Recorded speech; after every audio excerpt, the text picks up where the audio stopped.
मित्रांनो, आपण म्हणतो की आईची जागा जगात कोणीच घेऊ शकत नाही.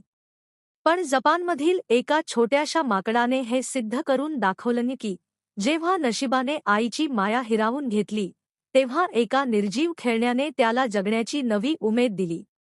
ही गोष्ट आहे पंच नावाच्या एका चिमुकल्या जपानी मकाक माकडाची, ज्याच्या एका फोटोने संपूर्ण जगाला रडवलं. 26 जुलै 2025 रोजी जपानच्या चिबा प्रांतातील इचिकावा सिटी झूमध्ये पंचचा जन्म झाला. जन्मानंतर काही तासांतच पंचच्या आयुष्यात एक मोठं संकट आलं. त्याची आई, जी त्याची पहिली ढाल असायला हवी होती, तिने त्याला स्वीकारायला नकार दिला. प्राणीसंग्रहालयातील कठीण परिस्थिती किंवा पहिल्यांदाच आई झाल्याच्या तणावामुळे तिने आपल्या काळजाच्या तुकड्याला वायावर सोडलं. आईची उब मिळाल्यास अशा परिस्थितीत लहान पिल्ल दगावण्याची शक्यता जास्त असते. सुदैवाने तिथल्या झुकीपर्सनी पंचला वाचवलं. त्याला बाटलीने दूध पाजलं, त्याची काळजी घेतली. पण शरीराची भूक भागत होती, मनाच्या मायेचं काय?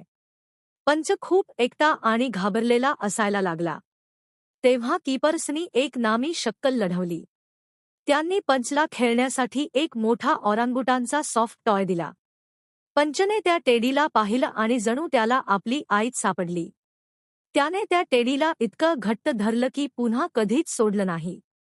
जगाने या टेडीला नाव दिलं ओरा मामा. जानेवारी 2026 मध्ये जेव्हा पंचला इतर 60 माकडांच्या कळपात सोडण्यात आलं, तेव्हा खरा संघर्ष सुरू झाला. इतर माकड त्याला त्रास द्यायची, त्याला दटावायची. अशा वेळी घाबरलेला पंच रडतरडत धावत आपल्या टेडीकडे जायचा आणि त्याच्या कुशीत शिरून स्वतःला सुरक्षित समजायचा. फेब्रुवारी 2026 मध्ये जेव्हा हे व्हिडिओ इंटरनेटवर व्हायरल झाले, तेव्हा संपूर्ण जग पंचच्या पाठीशी उभं राहिलं. जपानमध्ये हानगिंदेर पंच हा हॅशटॅग ट्रेंड झाला. लोकांनी सोशल मीडियावर लिहिलं की, पंच, तू एकटा नाहीस, आम्ही तुझ्यासोबत आहोत. या कथेचा एक गोड भाग म्हणजे जेव्हा आयकी कंपनीला समजलं की पंच जो टेडी वापरतोय तो त्यांच्याच ब्रँडचा आहे, तेव्हा त्यांच्या जपानच्या सीईओ पेटा फेअर स्वतः त्या प्राणी संग्रहालयात गेल्या. त्यांनी पाहिलं की पंचचा जुना टेडी सततच्या वापरामुळे खराब झाला आहे, म्हणून त्यांनी पंचसाठी अनेक नवीन टेडी भेट दिले, जेणेकरून त्याची आई त्याच्यापासून कधीच दूर जाणार नाही. आज पंच हळूहळू इतर माकडांशी जुळवून घेण्याचा प्रयत्न करतोय.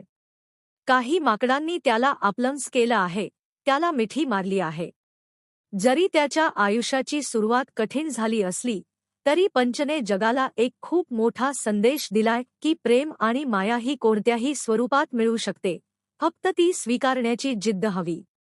पंचची ही कहाणी आपल्याला शिकवते की कठीण काळात एखादी छोटीशी गोष्टही आपल्याला आधार देऊ शकते.